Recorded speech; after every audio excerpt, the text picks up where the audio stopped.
Welcome back to our city. And this week, October 11th, Monday, City Hall was closed in observance of Columbus Day. We wish to wish everyone a happy and safe holiday. And on Tuesday, October 12th at 12:30, I'll attend the Elizabeth Avenue Partnership's annual Hispanic Heritage Month lunchtime concert series, which will be at the Union Square Plaza. This week it is flamenco dancing on the square, sponsored by the Elizabeth Avenue Partnership and funded in part by a Heart Grant, History, Education, Arts, and Reaching Thousands by the Union County Board of Chosen Freeholders. And we'd like to thank the Union County Board of Chosen Freeholders and Chairman Dan Sullivan for that funding. For more information, please call 965-0660.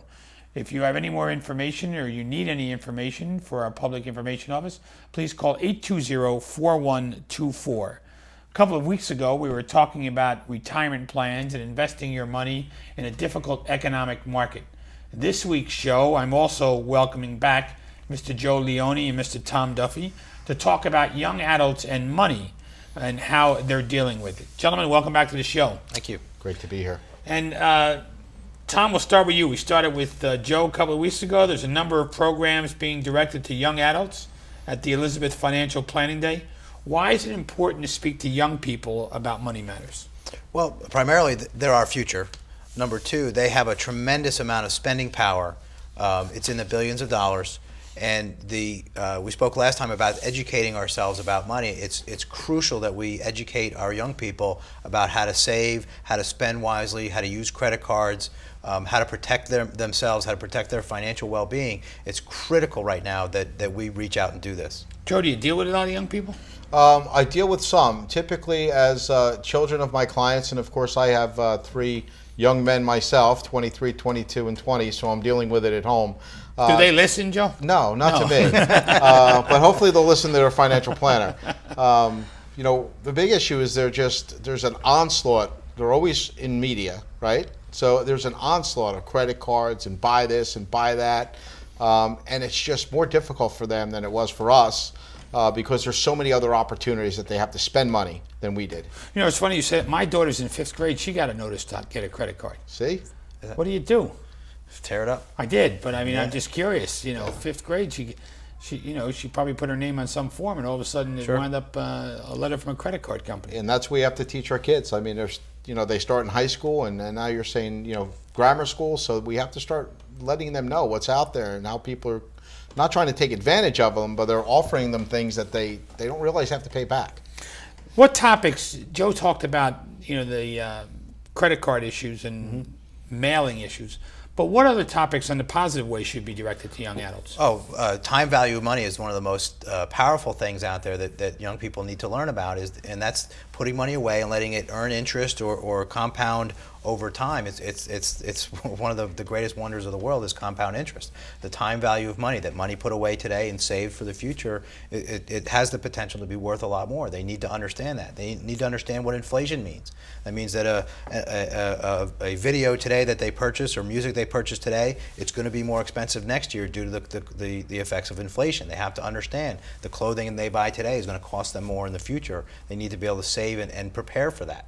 But Tom, we really haven't had inflation in this country since the 1980s, and it's really been held back. And you tell young people about inflation, and then you say, I remember the days when you could put money in a CD and earn 18%, or put it in a bank account and earn 18%. Now you're lucky you get 1.75. How do you compare that to young people? I mean, you remember those days. You could put it away for 18% in the bank. Yeah, and I think what we have to teach them is that there is a relationship between what you earn inside a bank account and what it's going to cost you to buy something. So in those times, things were going up a lot faster in cost. So that was reflected in the earnings. So everything is tied to the interest rates. Whereas now, depending on what you're buying, some things are actually going down in cost, right? But you have to look at your overall spending, because as things change, you will be buying different things in different phases of your life. So inflation will play a role, but it also should play a role, as Tom said, on what you're saving. If you save it early, it'll compound for a longer period of time, and you'll get the benefit of the inflation as well. When we talk about tips to young people, I mean, time value of money is a really good statement. But I grew up being a bartender, and time value of money was, to me, was the next night when I was tending bar making tips again. So how do you convince a young person the time value of money? Because I found that statement extremely interesting. Well, it's a very difficult thing to teach young people, but we have to go back and we look at history, we look at long-term trends, we show them graphs and charts, and we keep telling them, just like, you have to keep telling your daughter, you keep telling your daughter, you keep telling your daughter over and over again, and sooner or later we're hoping that some of it actually sticks. But we explain to them, look, you're going to be alive for a long time. You may not think so as a teenager or an adolescent, but we're here to tell them that they are. They live better, they're better educated, they're better healthy-wise, they're better food-wise. So they're going to be around a long time. So we have to impress upon them the inflation. Yeah, just an example. If you took $1.50 a day, right, and you saved it for the next 50 years. So if you were 17 years old and you could buy a soda every day, but instead of buying that soda, you put $1.50 away, you'd have about $900,000 when you were 67. So just those sometimes mind-boggling examples, you just have to keep telling people you don't have to put a lot of money away when you're only 17 to amass a good fortune, because you have 50 years to save. It's harder when you're 50 and you have 10 years to save, and then you need to put away 25 or 30% of your income to be able to make up the difference. But that's the kind of concept that young folks need to know. So it's never too early, Joe, then to tell kids to start saving money. Absolutely. Yeah, they should start as early as they can. And when you come up with that number, what are you compounding that at? Actually, we used an interest rate probably at about 4%. Yeah, not a big number. Yeah, we didn't, and I did a similar thing with my daughter when she started her job earlier in the year. I said, look, you put this money away. If you do this for the next 6 years, 'cause I figure she'll be in college probably 6 years, undergraduate, and then a master's degree. If she just puts $2,000 away into what we were talking about last time with the Roth IRA, she could actually be a double millionaire by the time she's 65 if she gets market-based rates of return. So, and she said, I want that. I asked Joe if his sons listen to him. Did she listen to you? She did. I'm going to have to help her with it, which is another way that financial advisors help clients with their kids, is actually show them strategies to take advantage of the time value of money and compounding. The millionaires, they're not college graduates all of a sudden aren't a millionaire. So do they expect to make a lot of money when they get out of college? Is that an attitude among young people that, hey, I want to go to college and make a lot of money? Yeah, and I think, they do want to make a lot of money, but then they think about what they're going to spend it on instead of thinking about, well, am I going to have enough money when I decide that I don't want to work anymore? So I think that they have the messages a little bit messed up. But they should go to college, because 4 out of 5 millionaires have gone to college.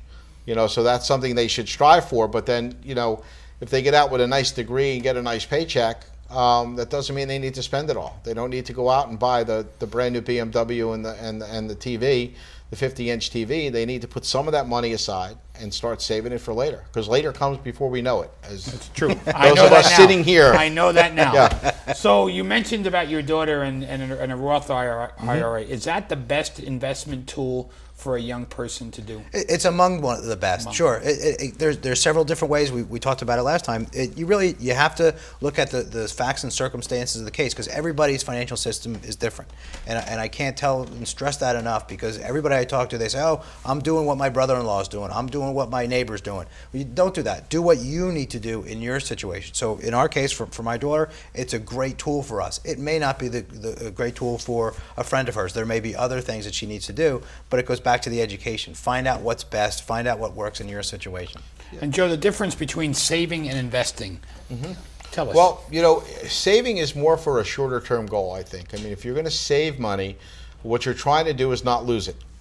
Okay? If you're going to invest money, you're trying to earn something on the money that you've saved. I would say that's the basic equation. Now, opening up a bank account, I did one for my daughter, and she gets a kick that she can look at a piece of paper and say, this is how much money she has in it, and then she can go and put more money in it. And I tell her, but you can't take it out. So how do you... is there a minimum balance? What do you need to do a bank account? Depends on the institution. Yeah. Some banks will have a minimum. A lot of times they will have we did what we call university checking for my daughter. She's in college, and same thing. We had a cosign because she's under 18.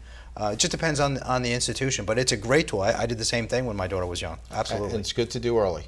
It is. Absolutely. They get used to it. What additional resources are available at the Elizabeth Financial Planning Day?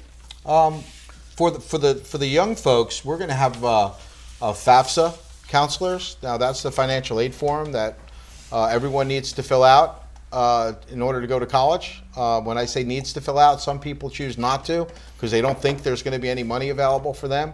But it's really something that everybody should fill out. There are opportunities out there for scholarships and depending on what you've done in high school for different activities to take advantage of some scholarships. So everyone should fill that out. And it's not an easy form to fill out. So we're going to have some people there to help sort of look at it and say, you know, what do you need to fill it out and how's it going to help you? Joe mentioned not everybody thinks they're going to get financial aid, Tom. And I would think that's probably more the norm. Not most people get it, right? Well, that's true. Many people think they won't qualify for anything. It's a very convoluted formula that we won't go into today, but it's amazing what is available out there. Most colleges are going to require you to fill out that form whether you believe you're going to qualify or not because they use it for their own internal aid things. It may not be federal aid. It may just be from the school. It may be a grant or scholarship or things like that. So it's a very important form to fill out. I want to thank the both of you for participating in our Financial Planning Day. It's our pleasure. We could do this all day. We love to talk about financial planning. Yeah, and I know. And the problem is you don't get your own kids to listen, which is I have the same issue in my house, by the way. So, but hopefully they'll listen to somebody at some point in financial planning. But I think it's great that you impress upon young people, especially not only your own, but throughout the area when you say, hey, it's time to save. Yep. It's never too late. That's important. Joe and Tom, thanks for your time. Thank you. Thank you. Please stay with us. After these messages, we'll be back with Marco Salermo to talk about Hispanic Heritage Month, Elizabeth Avenue, and Salermo Jewelry.